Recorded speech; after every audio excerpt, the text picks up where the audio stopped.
जन सुराज में आने की जिम्मेवारी पाने का एक और एकमात्र क्राइटेरिया है काबिलियत।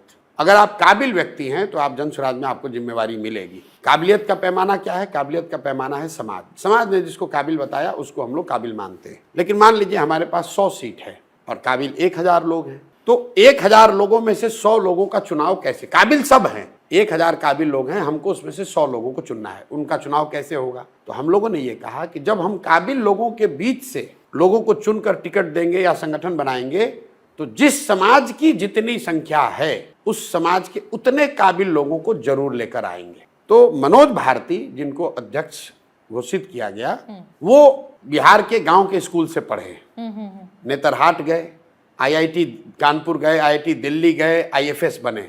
एक बार को भूल जाइए कि उनकी कोई जाति है। ये अगर आप प्रोफाइल देंगे तो लोग कहेंगे भी पढ़े लिखे समझदार आदमी तो हैं, काबिल तो होंगे जरूर। और भी काबिलियत के उनके पहलू हैं, लेकिन मैं आपको शॉर्ट में बता रहा हूं।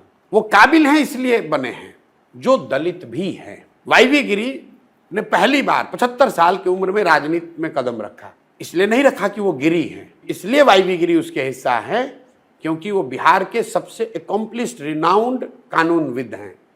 उसी मन से केसी सिन्हा का नाम घोषित किया गया। केसी सिन्हा इसलिए नहीं है कि वो सिन्हा है कि सिंह है।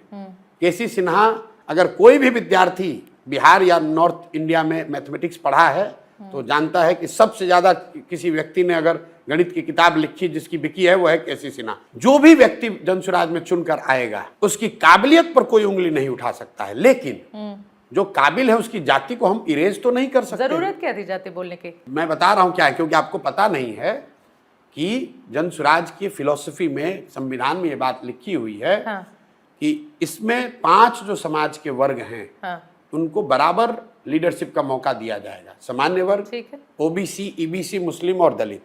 और उसमें यह तय किया गया कि 5 को मौका बराबर है, लेकिन सबसे पहला मौका किसको दिया जाएगा? तो पूरे बिहार में सर्वे किया गया, सामने मीटिंग की गई, तो ये फॉर्मूला बनाया गया कि समाज में जो सबसे गरीब, पिछड़ा, आर्थिक, सामाजिक, शैक्षणिक तौर पर जो सबसे पीछे है उसको सबसे पहला अवसर मिलेगा।